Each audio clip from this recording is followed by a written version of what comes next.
junk them.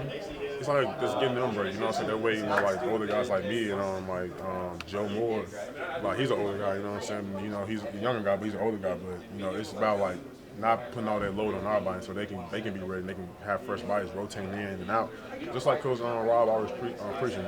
Have like guys rotating in and out. You're on the first team, second team, you're a starter. You know what I'm saying? So.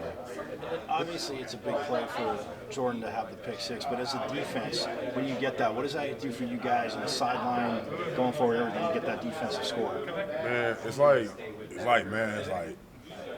you feel like the wave of energy just like go up and down the sideline, like from offense and defensive coach. It's like a brand new light. Like you just get energized out of nowhere, and it's just like, man, like every guy's like, okay, now it's my turn to go make a play. So everybody out there like with new breath and new gas, like to go and tank it. So that's just what it brings to the team.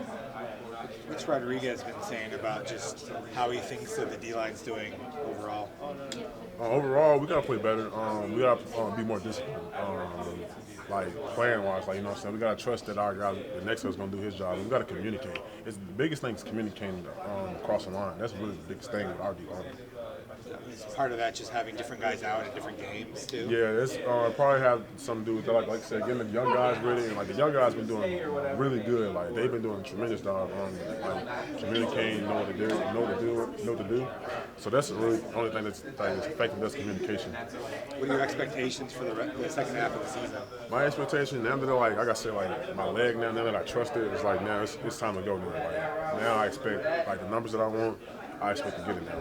What about for the team just after kind of a, not the record not being what you wanted in the first half of the season? The team finished what? We got 7 games left on the 6 games. 6 games. So like we finished 7-2, and hopefully be in the mix for the Pac-12 championship. So like somebody's gonna lose, and we're gonna be in the mix. So that's the expectation. Try to win the Pac-12. That's still the goal. Always the goal. And then to look at the other side, I mean, you come into it, obviously get a win. Good to get a win. And what's the kind of balance would you would you rather have a game this week, get back on the field right away after a win, or do you appreciate the bye right now? I appreciate the bye week because I found out how many snaps I had, and I was like, man, I can't believe I made it through that, man. After the game, I went straight home, I crashed. Like I was sleeping like the day there 2 days. And like it's just good, like just give everybody our bodies back. Coaches give them they mental mind, they mental state back. Just give everybody just a fresh start. So I feel like this bye week it's a blessing, man. It's good for us. When did you get the Ohana shirts? Tell us the story about that. Oh man, we got these. I want to say we went bowling yesterday. Then we got these yesterday. The Ohana, I think it means what did he say? It's family, and it just like to bring the family together. So we got this yesterday. Like I didn't know what it meant. I never heard of the word like that. So that's how I just took it. So family.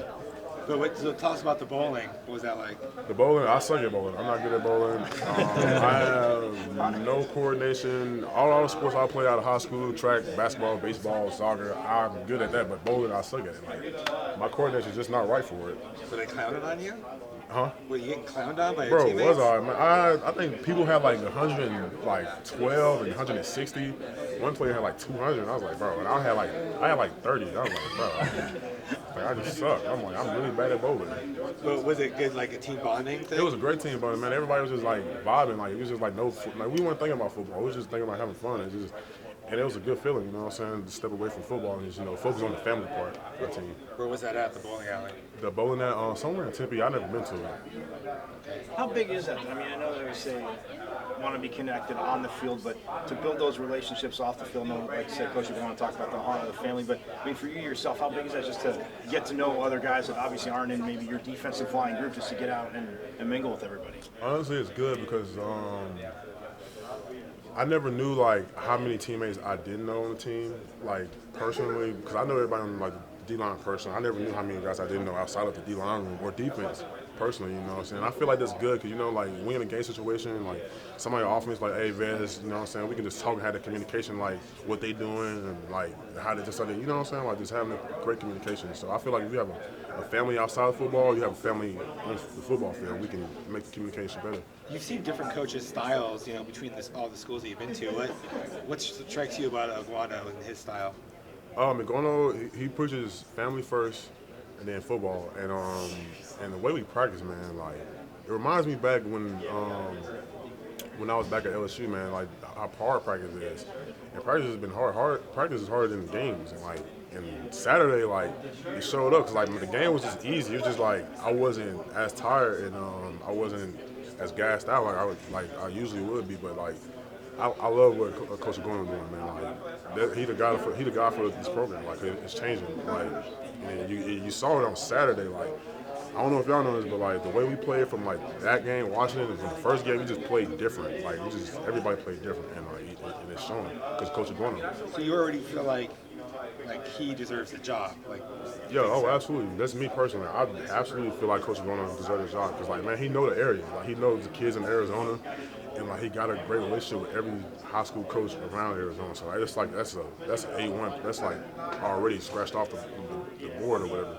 So Coach Gordon, man, like he changed his program around, and I wish I had like 3 or 4, 5 more years. 'Cause I know, like, man, it's gonna turn out to be great. And if I understand you correctly, you think that some of the players needed to be pushed harder and they benefited from being pushed harder in practices. Yeah, we definitely benefited from being pushed harder because Gono, he pushed us, like he pushing us to our limits. He want to see what we got, and it's working. Like I said, you seen it on Saturday. Nobody like blinked the eye. Nobody like second guessing nothing. Like we just out there like going fast and it translating from practice. Even when we go in practice, we go get water. We got to run to the. It's translating on the field. So like. But he does that while also preaching family. So it's like you got the balance. Yeah, it's perfectly balanced. Like, you know what I'm saying? When we're on the football field, it's like, hey, go fast, tempo, let's go, let's pick it up, let's pick up your effort, pick up the competition. But when we in here, like going to eat, it's all about family. You know what I'm saying? Like when we in here, when we just eating, just hanging out, he don't even talk about football. It's just family, getting to know people. So it's a perfect balance. From a player-coach standpoint, then it's in your mind, is it easier? It'd be easier for him to obviously coach everybody harder on the field, just because once you get off the field, it's not about what's lingering behind in the field. It's just about the family aspect. Yeah, it's way easier. You know what I'm saying? Like when Coach is going on coaching, he let you know like he ain't coming at you personal. It's just he's coming at you like a family member, like we his kids, or like I'm his son. You know, he might like he just that's how he come at you. You know what I'm saying? He don't raw at you, cuss at you. He'll punish you, but he don't. It's nothing crazy.